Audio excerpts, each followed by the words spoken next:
Assalamualaikum warahmatullahi wabarakatuh. Cara membuat laporan percobaan. Pertama, kita harus ketahui terlebih dahulu bagaimana format atau susunan laporan percobaan.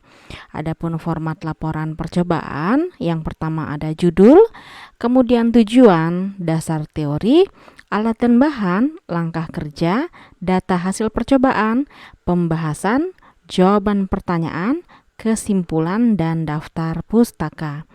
Kita lihat satu persatu. Yang pertama, judul. Judul percobaan kita kali ini adalah tentang larutan elektrolit dan non-elektrolit, atau bisa juga dibuat daya hantar listrik larutan. Kemudian yang kedua ada tujuan. Tujuannya adalah untuk mengetahui daya hantar listrik berbagai larutan. Yang ketiga, dasar teori. Dasar teori ini berkaitan dengan apa yang dipraktikumkan. Misalnya, ketika praktikum kita mengamati daya hantar listrik berbagai larutan, maka dasar teori yang kita tulis adalah segala sesuatu yang berkaitan dengan daya hantar listrik berbagai larutan. Contoh dasar teori. Misalnya kita tulis di sini, bila kita memegang kabel berarus listrik yang terkelupas isolatornya, maka kita dapat tersengat aliran listrik. Mengapa? Hal ini terjadi karena di dalam tubuh kita terdapat larutan yang dapat menghantarkan arus listrik. Nah, jadi di sini maksud Ibu, dasar teorinya itu adalah segala sesuatu yang berkaitan dengan percobaan kita. Nah, di sini ada gambar alat uji elektrolit.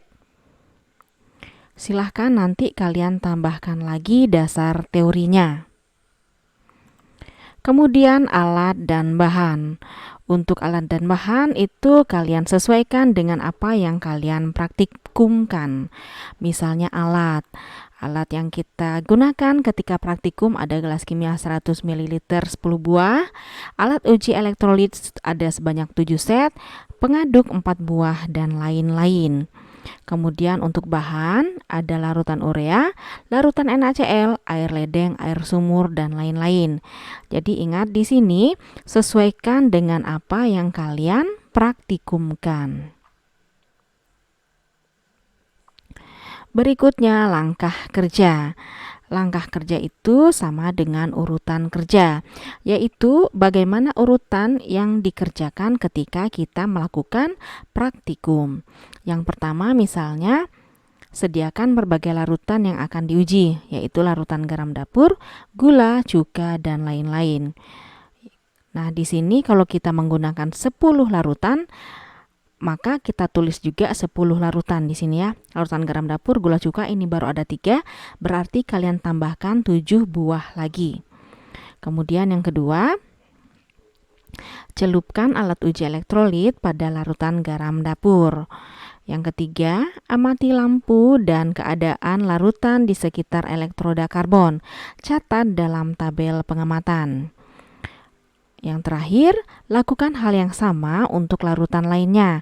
Setiap akan digunakan, elektroda harus dicuci terlebih dahulu, supaya tidak terkena pengaruh dari larutan sebelumnya. Berikutnya, data hasil percobaan. Data hasil percobaan ini biasanya dibuat dalam bentuk tabel hasil pengamatan.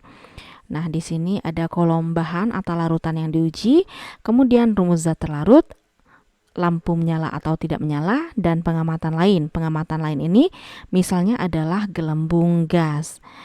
Nah, di sini bahannya contohnya adalah larutan gula dan larutan garam.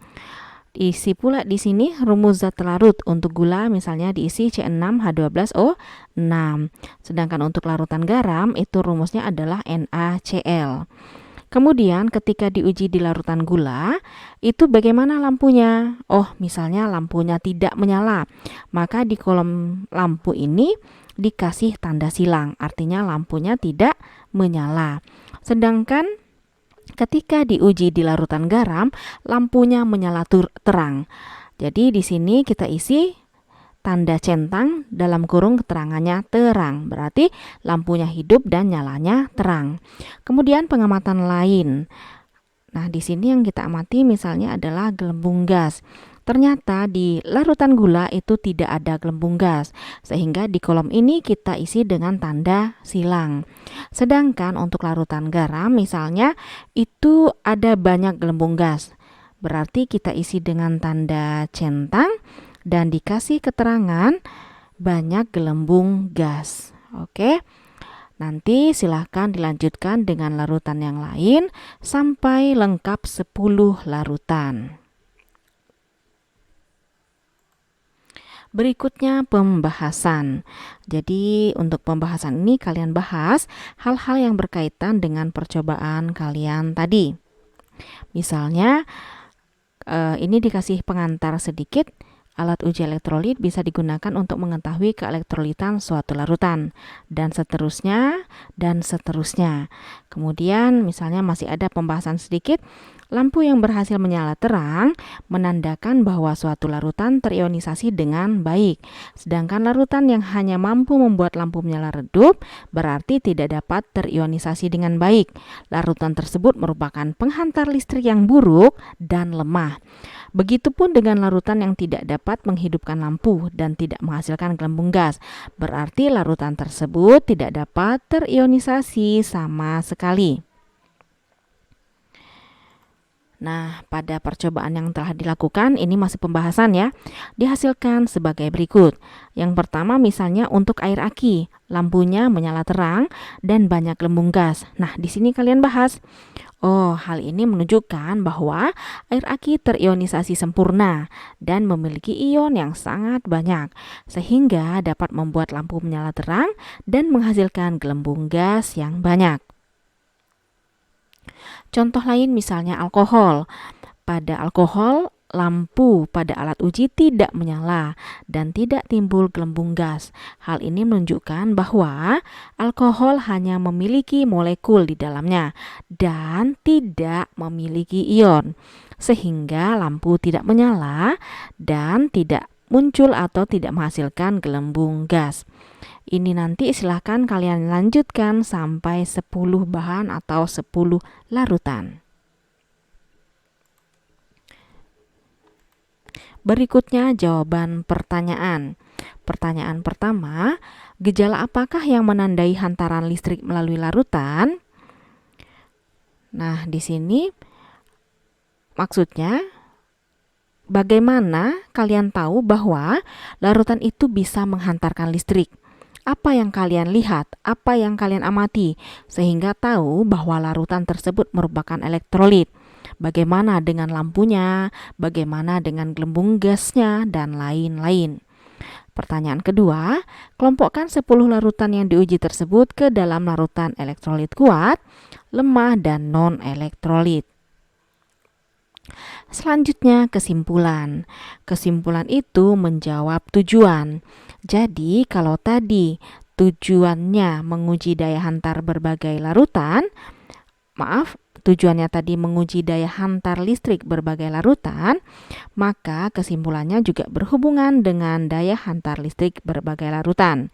Nah, jadi di sini ditulis daya hantar listrik kuat atau elektrolit kuat itu larutannya larutan apa saja. Kemudian yang lemah itu larutannya apa saja. Dan yang terakhir, yang tidak ada daya hantar listriknya atau yang non-elektrolit itu apa saja. Terakhir, daftar pustaka. Sebenarnya untuk daftar pustaka ini lebih relevan guru bahasa Indonesia yang menjelaskan ke kalian. Nah, tapi kalian bisa melihat contoh daftar pustaka di buku paket halaman 221.